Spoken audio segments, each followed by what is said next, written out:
Welcome to the HTML and CSS training videos. ఈ వీడియోలో maximum height maximum width property ఎక్కడ use చేస్తాం, దీనివల్ల అడ్వాంటేజ్ ఏంటో చూద్దాం.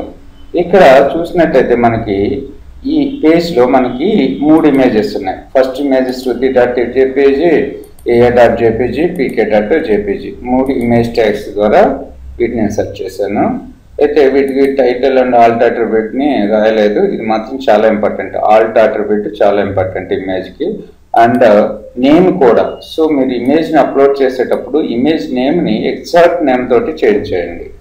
ఓకే, సో ఇప్పుడు ఈ పేజ్ యొక్క అవుట్పుట్ చూడండి. ఇక్కడ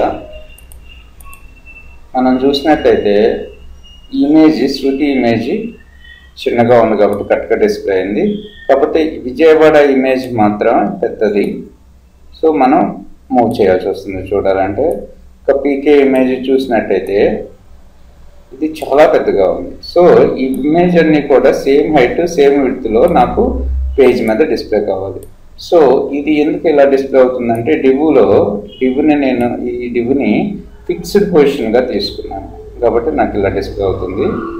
ఓకే, సో దాని పర్పస్ నేను ఒక ఎక్స్టర్నల్ CSS రాశాను, wikings.1.css ఎక్స్టర్నల్ CSS. ఇందులో ఇమేజ్ అనే సెలెక్టర్ని తీసుకున్నాను. ఇమేజ్ మ్యాక్స్ హైట్ మ్యాక్స్ విడ్త్లో 2 మెన్షన్ చేశాను ఇక్కడ. సో ఇప్పుడు పేజ్ని రన్ చేయండి.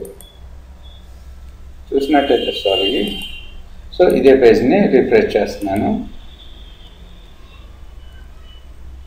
సో మనకి 3 ఇమేజెస్ ఎగ్జాక్ట్గా సేమ్ సైజ్ తోటి డిస్ప్లే అయ్యాయి. ఓకేనా, థ్యాంక్స్ ఫర్ లిసనింగ్.